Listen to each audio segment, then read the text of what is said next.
Friend, कैसे हैं आप सब। आज आप सबके बीच अपने ननद के साथ झूमर गीत लेकर के आई हूँ, तो वीडियो के अंत तक जरूर बने रहें। अगर चैनल पर नए हैं तो चैनल को लाइक शेयर सब्सक्राइब और कमेंट में ज़रूर बताएं कि ई ननद भाभी के झूमर गीत आप सबको कैसा लगा। कैले बगरमी तबाही बलमा घर एसी लगा दो, कैले बगरमी तबाही बलमा घर एसी लगा दो, एसी लगा दो चाहे कूलर लगा दो, एसी लगा दो चाहे कूलर लगा दो।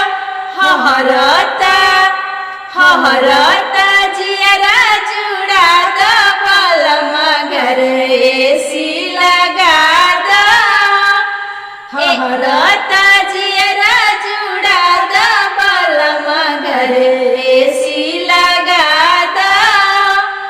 एसी के देख देख सासू जरेली, एसी के देख मेरी सासू जरेली, सासू के तीरथ घुमा दो बलमा घर